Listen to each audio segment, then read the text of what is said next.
agua no pasa a través de este producto. Está excelente. Es un producto que es relavable, se puede utilizar a 10 hasta 12 veces, ¿no es cierto?, básicamente. Y estos son todos los cuidados que uno tendría que tener para el caso de una aplicación, ¿no es cierto? Guantes de goma, protección de la cabeza, también un barbijo, digamos, en este caso. El tipo de barbijo depende de la toxicidad del producto. El caso de estas polainas, digamos, para cuando hay malezas grandes, digamos, para evitar que se moje, digamos, la parte del pantalón. Y este otro que es más barato, digamos, que se utiliza, son descartables, que también se pueden utilizar varias veces y que permiten la protección del cuerpo. Esto habría que utilizarlo sí o sí, ¿no es cierto? Y esto es lo que hay que capacitar al sector productivo para que se los coloque. Protegemos las vías respiratorias, ¿no es cierto? Esta es una máscara facial con filtros, ¿no es cierto? Estos filtros hay que cambiarlos para el caso de agroquímicos de hidrocarburos. Se utiliza para la presencia de gases o vapores orgánicos o irritantes, o sea, bien altamente tóxicos, ¿no es cierto?, para prevenir, digamos, la entrada a través de las vías respiratorias. La utilización de guantes, ya desde que se manipula el producto habría que utilizarlo. Tenemos guantes de acrilo, nitrilo. Estos tienen para trabajos más finos, permite mayor ductilidad, digamos, y son resistentes a los hidrocarburos, que es lo que utilizan las estaciones de servicio, básicamente. Y los guantes característicos de goma, ¿no es cierto?, también deberían utilizarse para proteger. Esto es lo que pasa, digamos, cuando uno manipula sin el uso de guantes. Fíjense cómo queda a través de esta radiografía con rayos X, cómo quedan las manos, digamos, por la acción de los distintos fungicidas al manipuleo sin el cuidado o sin la protección de los guantes. ¿Cómo debemos tomar en cuenta el transporte de plaguicidas? Nunca debe estar acompañado de sustancias alimenticias. Generalmente deben ir atrás del tractor, pero no mezclado con alimentos ni con las personas. Siempre tienen que estar en lugares aireados, y por eso se necesita el caso de camionetas, digamos, que estén solos en la parte trasera. Tampoco se deben almacenar, como habíamos visto, junto con alimentos, ¿no es cierto? Deben tener sus lugares separados. Y el lavado de todos los elementos, mochilas, pulverizadoras, al terminar la labor. La higiene del personal, se recomienda que las aplicaciones deberían ser emisiones a no más de las 10 de la mañana, porque ahí hay mayor cantidad de viento y también por las temperaturas, y por lo tanto deberíamos resguardar al personal que hace el tipo de aplicaciones. Y bueno, al igual que los productos fitosanitarios, guardarlos en lugares seguros, ¿no es cierto? Bueno, eso es lo que me había quedado de la vez pasada. Profe, ¿Qué pasa? respecto a lo que usted hoy hablaba de la dosis letal 50, hace un mes y medio por ahí participé en una conferencia virtual del CASAFE y ahí mostraban una tabla, ¿no? Donde comparaban distintos productos y alimentos también. Y por ejemplo, mostraban que es mucho más tóxico, si uno mide en dosis letal 50, la cafeína, por ejemplo, o la vainilla que el glifosato, por ejemplo, ¿no? Porque, o sea, uno mira la dosis letal y es tremenda la diferencia que hay. Y muchas veces eso no se sabe, ¿no? O al menos el común de la gente siempre habla Sí, sin saberlo. No, hay muchos mitos también en ese tema. Por eso insisto que la capacitación al sector productivo con el uso de todas estas uso de protección personal puede facilitar por lo menos a ir disminuyendo el tema de los mitos. Y una de las cosas que también es importante es un mensaje a nivel de personal más que nada, ¿no? A veces es muy fácil hablar con el bolsillo ajeno. Lo que hablan no son productores, Entonces, pienso que queda con el bolsillo ajeno es muy fácil. El tema estar y ver cómo se resolvería una situación cuando está en el campo con, qué sé yo, presencia de malezas que son perjudiciales para el cultivo principal o ese tipo de cosas. Es un mensaje así que siempre a veces algunos productores lo dicen, digamos, es muy fácil hablar con el bolsillo ajeno, pero en la realidad es distinta. Bueno, gracias Adrián por el aporte. Continuamos el punto, digamos, de análisis de residuos para cerrar este ciclo, ¿no es cierto? En este caso hay dos ejemplos de cobre y de una astrobiludina, un pidaclostrovin. Los análisis de residuos se realizan sobre los productos para demostrar, digamos, si realmente son portadores o no portadores. Ustedes habrán escuchado que hay muchos comentarios, vamos a decir así, de los productos que llegan al mercado central de Buenos Aires con un 60-70% del producto. Es porque realmente no se realizan este tipo de análisis de residuos. El análisis de residuos se utilizan equipamientos generalmente de masa a masa, se llama, que son de gas, cromatografía de gas, que son muy caros, ¿no es cierto? Y este laboratorio generalmente para que el resultado sea garantizado deben estar acreditados en SENASA. En ese caso, por ejemplo, se está utilizando a las mandarinas, se pelan las mandarinas, se les hace el proceso de extracción de jugo. Y en el caso del cobre, fíjense que las flechas coloradas, bueno, les comentaba de que ahí ese es el equipamiento, digamos, masa a masa, que se llama cromatografía de gas para el análisis de residuos. Esto se puede hacer multi residuos, generalmente lo que se utilizan. Y estamos viendo la curva de degradación de cobre. Las flechas rojas corresponden a los momentos en que se realizaron las aplicaciones de cobre. Y las barras negras son las precipitaciones.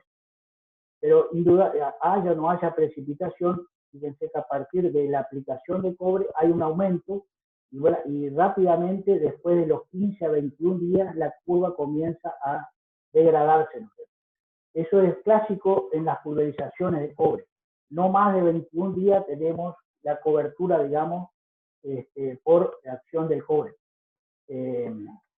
Sea, digamos, que llueva o no llueva. En el caso de esta lluvia alta que tenemos en esta segunda aplicación, fíjense cómo aumenta la curva y rápidamente por esa lluvia que tiene casi de 100 milímetros, básicamente se pierde casi todo el cobre.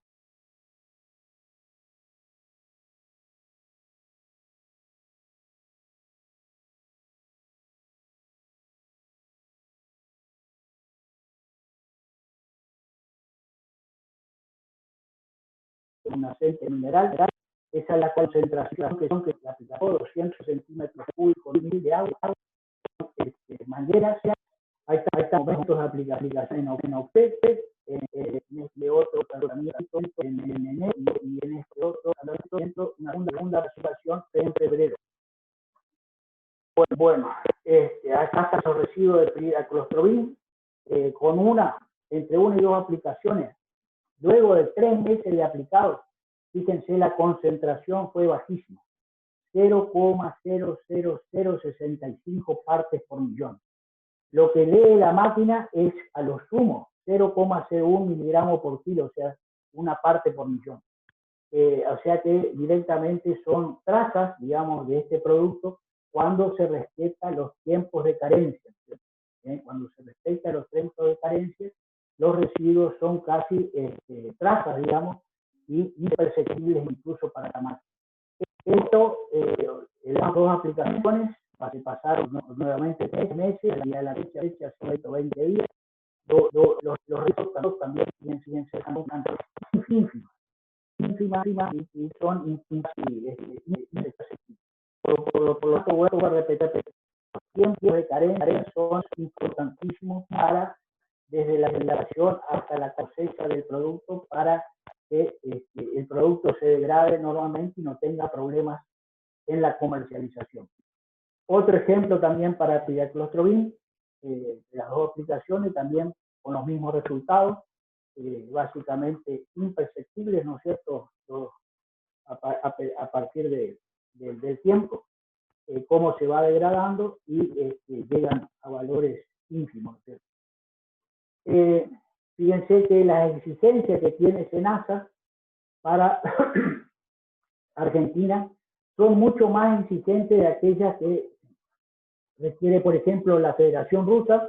Bueno, la Federación Rusa es casi igual que la Argentina, pero la de Estados Unidos y Canadá es básicamente cuádruple, digamos, de lo que requiere SENASA, y la de la Unión Europea el doble.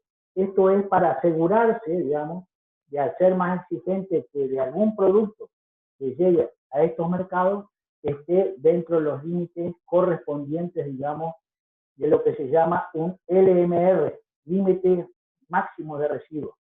LMR, límites máximos de residuos. Y cada país tiene sus regulaciones, pero vuelvo a repetir, SENASA es mucho más exigente que aquellos países para que cuando llega el producto no tenga esos problemas de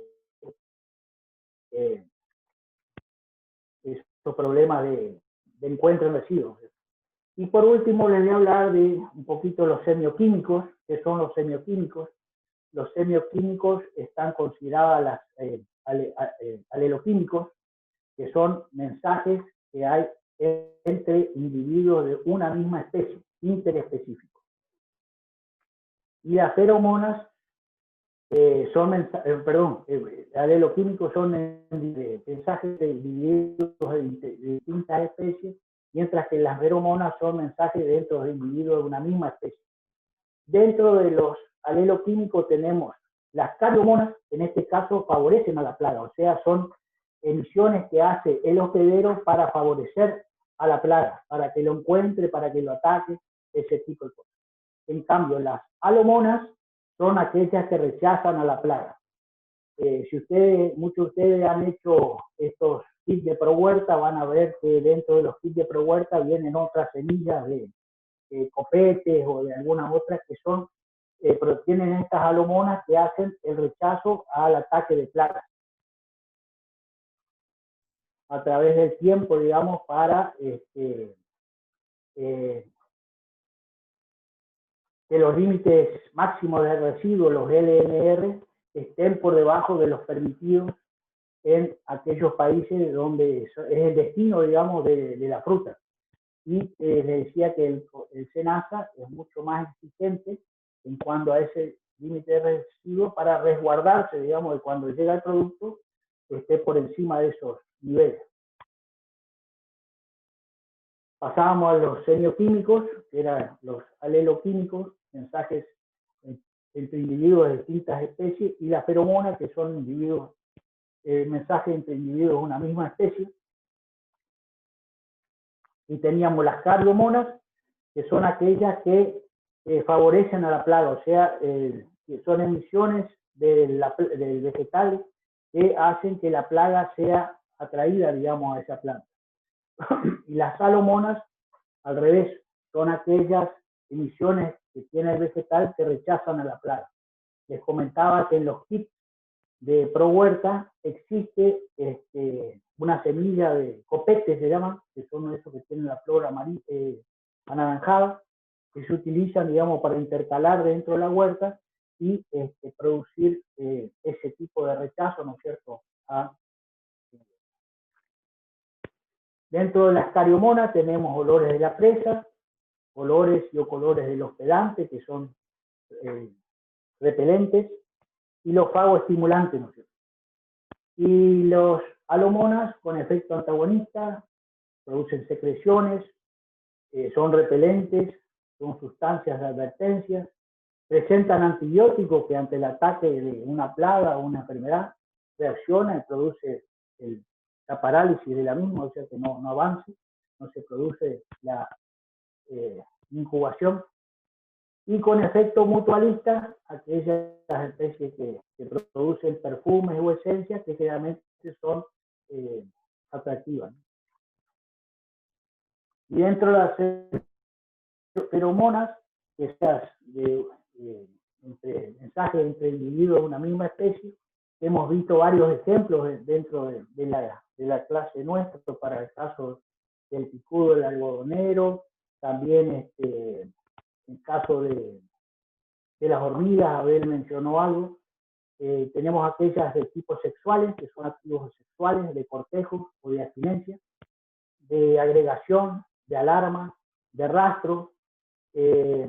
Bueno, acá dice el ejemplo del árbol caído. El ejemplo del árbol caído es incluso para cuando se cae un árbol, o sea, se tira un árbol, la fermentación de la savia es muy similar a lo que es el alcohol etílico, ¿no es cierto? Por eso se utilizan las trampas del alcohol etílico para atraer a todos aquellos insectos que generalmente atacan a estos árboles caídos. Y ahí, en el caso de los platypodios, por ejemplo, las primeras que detectan ese alcohol o esas feromonas que salen del árbol son las hembras. Las hembras vienen, depositan los huevos. No, pero pues, anteriormente las hembras emiten otra feromona que atrae los machos. Atraen los machos, colocan los huevos. Una vez que colocan los huevos, más o menos calculan la cantidad de alimento que va a haber en ese árbol. Ahí emiten otra feromona que hace la disuasión, digamos, de los machos para que vayan a buscar otras hembras, porque calculan que la cantidad de huevos colocados es la suficiente para alimentarse de ese árbol. O sea que hay todo un sistema de atracción y de repulsión de feromonas dentro del mismo ciclo de los árboles. Tenemos los antibiogramas. Los antibiogramas básicamente es el uso de algunos fungicidas dentro de los medios de cultivo para saber cuál de ellos es el que mejor funciona, ¿no es cierto?, para el control de algún agente. Esto se puede hacer en forma manual, digamos, o con este aparato que se llama Spiral Plater, que va poniendo en gradiente decreciente, ¿no es cierto?, la cantidad de producto a experimentar dentro del medio de cultivo. Ahí está, vemos cómo el producto ha crecido menos, digamos, que el testigo, donde hay un crecimiento del hongo mucho más grande, ¿no? Y con este sistema llegamos al control de la mancha azul del pino. El agente causal es un hongo, que es Ceratodocystis especie, que es una nueva especie. O sea, una nueva especie, es una especie que se encontró por primera vez en la Argentina acá. Fue reportado por Delia, y que es el que causa la mancha azul del pino, ¿cierto? El problema era que históricamente se utilizaba pentaclorofenol. Pentaclorofenol es corrosivo, digamos, y que por razones ecológicas se utilizó había que reemplazarlo por otro. Entonces acá tenemos el hongo Ceratocystis, cómo afecta la mancha azul de la madera, un hongo muy característico porque tiene este pedicelo largo, digamos, por el cual sale. El tema es que estos pentaclorofenol que se utilizaban son muy eficaces para el control de los hongos xilófagos. Tiene compuestos bencénicos, y estos compuestos bencénicos son perjudiciales, ¿no es cierto?, tanto para la mucosa como para la piel de las personas y también para el medio ambiente. Entonces, se rebuscó alguno de estos productos, la base de tribromofenato, para reemplazar al pentaclorofenol. Hay dos productos comerciales en ese momento, Tricide 40 y el Ecomancha. Y entonces, para saber cuál de los dos productos funcionaba mejor, se hicieron estos antibiogramas que les comentaba. Se colocó a 4 y 8 partes de principio activo, ¿no es cierto?, en el medio de cultivo de los dos productos comerciales, el Ecomancha, el Tricide y el testigo, digamos, sin ninguna aplicación. El hongo creció en la totalidad del plato en el término de 7 días, ¿no es cierto?, los 9 centímetros que tiene el plato los cubrió. En cambio, ambos productos tuvieron un porcentaje de control que varió entre 66 y 77%, y en el caso de la dosis alta de Tricide 40 fue hasta el 84%. entonces esto fue, digamos, una de las recomendaciones para el cambio de aquel producto por estos, digamos, que son más amigables con el medio ambiente.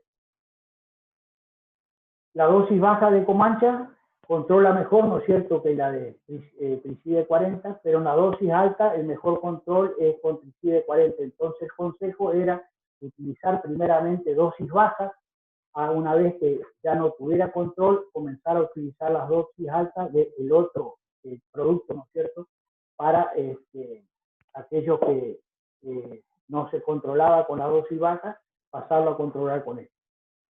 La toxicidad del tribromofenato es por vía dermal, 5,96 mililitros por kilogramo, y la vía oral, o sea, si uno toma, más o menos 3 mililitros por kilo, o sea que para una persona de 70 kilos sería necesario casi cuarto litro, ¿no es cierto?, del producto, tomarse para que sea tóxico a la persona. Y en el caso de dermal, o sea que produce toxicidad en la piel, estaría alrededor de 6 por 7, 42, casi medio litro de producto de principio activo, ¿no es cierto?, sobre la piel para que cause ese tipo de toxicidad. Bueno, hasta acá llegamos. Ahora les quería mostrar si no hay alguna pregunta al respecto. Bueno, esta es la consigna final. Primero vamos a empezar por esto. En base al croquis de la consigna anterior sobre epidemiología, o sea, que esa página, esa hoja Excel que le había mandado, elija un cultivo y una plaga y o patógeno, o sea, lo que a ustedes les guste, y que lo adapten a la escala de daño elegida, ¿no es cierto?, que ustedes eligieron. Una vez elegido el cultivo y la plaga o el patógeno, encuentre 3 productos fitosanitarios para su control. O sea, hay que buscar 3 productos. Esto vamos a hacer un ensayo de esos 3 productos versus el control sin ninguna aplicación. Por lo tanto, en el croquis de la consigna anterior, o sea, en aquel que estaba marcado los grados de severidad y todo ese tipo de cosas, tiene que diseñar un diseño de bloques al azar, donde entren 3 a 4 plantas por parcela y 3 repeticiones. O sea, cada tratamiento de estos 4 va a tener un color distintivo, ¿no es cierto? Rojo, amarillo, verde, azul, vamos a poner. Entonces, cada color va a corresponder a un producto fitosanitario. Ese hay que aplicarlo en 3 o 4 plantas y a su vez en 3 repeticiones.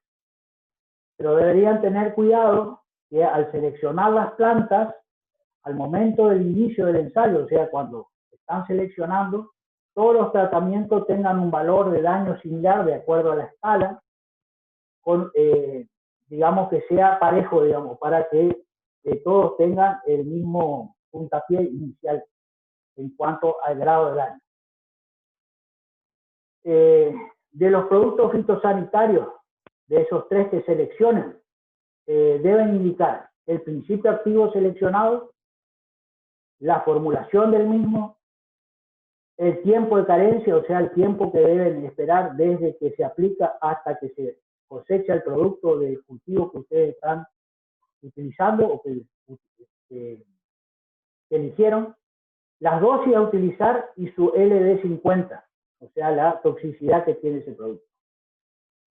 Para las aplicaciones se utilizará una motomochila de 20 litros, por lo tanto indique la cantidad de producto a utilizar en la mochila, tanto de principio comercial como de principio activo, de acuerdo a la dosis, ¿no es cierto?, que se va a utilizar, que es la que está indicada. Justifique la selección de su producto a utilizar y cuánto tiempo usted debe esperar para la cosecha de cultivo desde la aplicación. O sea, ¿por qué eligen el producto de esos 3 que seleccionaron? ¿Cuál va a ser el que ustedes recomendarían al productor? Y acá abajo les puse la página, digamos, donde pueden consultar la guía de CASAFE, donde está básicamente mucha de la información esta que le estoy solicitando acá, ¿no? Bueno, si tienen alguna pregunta, esta es la consigna final de todo el curso, ¿no es cierto? Que sería el broche de oro. Y esto que les voy a mostrar acá son las condiciones propuestas a Secretaría Académica para la regularización o promoción de la asignatura. Esta materia sí o sí debería tener algo de práctico, digamos, para que ustedes también entiendan cómo es el manejo de las cosas en laboratorio, sobre todo los postulados de Koch, ¿no es cierto?, que vimos que son el aislamiento y la inoculación, y cómo ver la sintomatología y volver a reaislar el agente causal. Y eso sí o sí deberíamos hacerlo. De eso ustedes ya aprenden cómo se hacen los medios de cultivo, cómo sería observación de síntomas y signos, si es posible con una salida al campo. Eso lo haríamos en un tiempo estimado de 2 semanas, tratando de realizarlo de manera práctica, así tipo las cocinas de televisión, ¿no es cierto?, donde ya se termina una cosa y ya está preparada la otra. ¿Y cómo serían las evaluaciones? Bueno, acá hay 3 propuestas de evaluaciones. Se propone que los estudiantes que hayan tenido una conexión frecuente, vayan siguiendo, hayan tenido una conexión frecuente al aula virtual y a las clases virtuales. Esto nosotros tenemos todo un registro de la gente que fue entrando a las clases desde el primer día, ¿no es cierto? Tanto para la agronomía como para los forestales, solo los jueves. Y realizado y aprobado al menos 70% de las consignas semanales. Acuérdense que esto había que presentarlo dentro de la semana siguiente a que se las asignaban. Más los prácticos, cuando estos sean factibles, cuando los prácticos de arriba. Y si a esto le agregamos una monografía, estos ya pueden ir haciendo lo que ellos tengan, una monografía sobre algún problema fitosanitario en vegetales y o forestales, serán promocionados si las condiciones de regularidad se los permiten, porque andan dando vuelta un listado de mucha gente que está tomando el curso, pero aparentemente no está en condiciones de regularizar, digamos, de estar como regulares en la materia.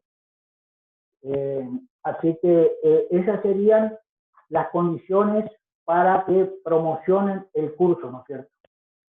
Le vuelvo a repetir, una vez que se hayan completado con los prácticos, ¿no es cierto?, cuando se hagan las clases presenciales. Una segunda parte es para los estudiantes que a lo largo del cursado hayan tenido conexión muy escasa al aula virtual y realizaron menos del 70% de las tareas propuestas. A estos, más lo consignado en el punto anterior para los prácticos, o sea, también van a tener que hacer los prácticos, van a regularizar la materia. Se podría hacerlo promocional en el caso de que se haga una evaluación escrita, digamos, una sola, una evaluación general de todo el curso de forma escrita, y se aprueban, más todo esto podría ser promocionado. Y lo tercero, que yo está en amarillo, ¿no es cierto?, es estudiantes sin conexión al aula virtual, ni entrega de trabajos solicitados, y que podrán requerir otra forma de evaluación y acompañamiento en la estancia presencial a definir, sin propuesta por el momento, pero mi opinión y lo que pasé académica es que deberían recursar la materia. Esas son las 3 situaciones, digamos, para los estudiantes, cada uno, bueno, vaya ubicándose en el lugar que le corresponde. Ya le digo, nosotros tenemos todos los que participaron de las clases al aula, de las clases virtuales, tenemos un grado de entrada al aula virtual, cuáles fueron los más frecuentes. Incluso lo rechazaron a Adrián Moller y a Belcher porque no son alumnos regulares. Figuraban ahí en la lista de qué tipo de alumnos son estos, o sea que no los reconocen.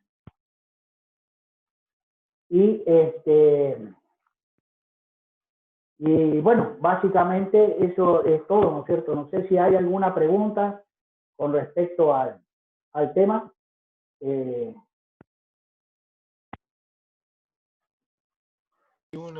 Hay una en el chat ahí.